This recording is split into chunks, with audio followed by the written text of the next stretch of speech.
بسم اللہ الرحمن الرحیم۔ آج 12 ربیع الاول کا دن تھا اور آج جمعۃ المبارک کا دن تھا۔ 12 ربیع الاول کی نسبت آقا حضور نبی اکرم صلی اللہ علیہ وآلہ وسلم کی ولادت باسعادت کے ساتھ جڑی ہوئی نسبت ہے۔ چنانچہ 12 ربیع الاول کے دن مسلمان حضور نبی اکرم صلی اللہ علیہ وآلہ وسلم کی ولادت کی خوشی میں ریلیاں نکالتے ہیں، جلسے کرتے ہیں، جلوس نکالتے ہیں، خوشیاں مناتے ہیں۔ اسی لیے کہ حضور نبی اکرم صلی اللہ علیہ وآلہ وسلم کی ولادت سے پہلے انسان تو تھے، لیکن انہی انسانوں میں انسانیت نام کی چیز نہیں تھی۔ حضور نبی اکرم صلی اللہ علیہ وسلم کی ولادت سے پہلے بھائی بھائی کا دشمن تھا، بیٹا باپ کا دشمن تھا، ایک قبیلے والا دوسرے قبیلے والے کا دشمن تھا، ایک برادری والا دوسری برادری والے کا دشمن تھا، ایک قوم والا دوسری قوم والے کا دشمن تھا۔ لڑائیاں، فتنے، فساد عروج پر تھے، دشمنیاں عروج پر تھیں، محبت اور حسن اخلاق کا نام و نشان نہیں تھا۔ حتیٰ کہ بعض احادیث میں یہ بھی آیا ہے کہ باپ اپنے بیٹیوں کو زندہ درگور کر دیتے تھے۔ دلوں میں رحم دلی نہیں تھی، انسانیت نہیں تھی، بھائی بھائی کا دشمن بنا ہوا تھا۔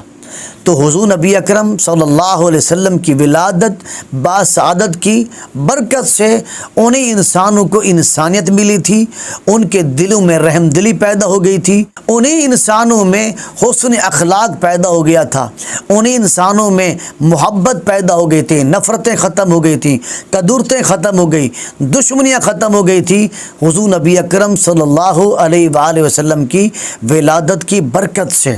چنانچہ آج کے دن 12 ربیع الاول کا دن بابرکت دن تھا، تو بلوچستان کے ضلع مستونگ میں 12 ربیع الاول کے جلوس میں خودکش دھماکہ ہوا۔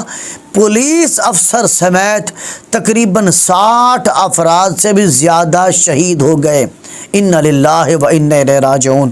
اور اس دھماکے میں تقریباً 100 سے بھی زیادہ افراد شدید زخمی ہوئے ہیں۔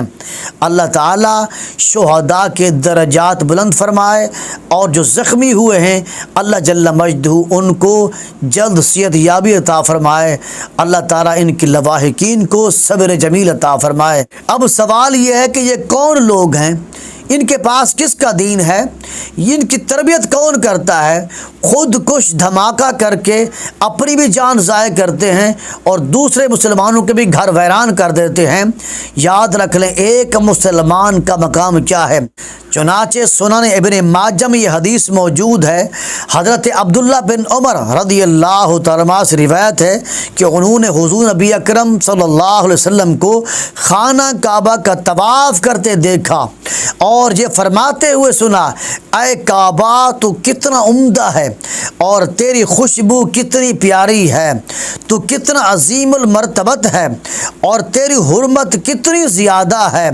قسم ہے اس ذات کی، نبی صلی اللہ علیہ وسلم نے کعبے کو مخاطب کر کے حضور نے قسم کھائی ہے، فرمایا مجھے قسم ہے اس ذات کی جس کے قبضہ قدرت میں محمد مصطفیٰ صلی اللہ علیہ وسلم کی جان ہے۔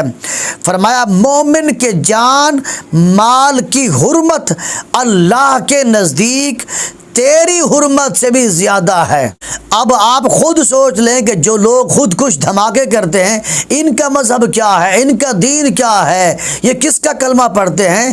حضور نبی اکرم صلی اللہ علیہ وسلم نے کعبۃ اللہ بیت اللہ کو مخاطب کر کے فرمایا تیری عزت تیری حرمت سے بھی زیادہ عزت اور حرمت جو ہے وہ ایک مسلمان کی جان اور مال کی ہے۔ اور اسی طرح صحیح مسلم میں یہ حدیث موجود ہے کہ حضور نبی اکرم صلی اللہ علیہ وآلہ وسلم ارشاد فرمایا جو شخص اپنے بھائی کی طرف ہتھیار سے اشارہ کیا تو فرشتے اس پر اس وقت تک لعنت کرتے رہتے ہیں جب تک کہ وہ اس اشارے کو ترک نہیں کر دیتا، خواہ وہ اس کا حقیقی بھائی بھائی ہی کیوں نہ ہو۔ یہ ہے میرے نبی کی تربیت، یہ ہے میرے نبی کا دین کہ نبی علیہ السلام شاد فرماتے ہیں کہ کوئی بندہ دوسرے بندے کی طرف، ایک مسلمان دوسرے مسلمان کی طرف، ایک انسان دوسرے انسان کی طرف ہتھیار کے ساتھ اشارہ بھی نہ کرے، اگر کسی نے اس طرح کیا تو اس بندے پر فرشتوں کی لعنت ہوتی رہتی ہے۔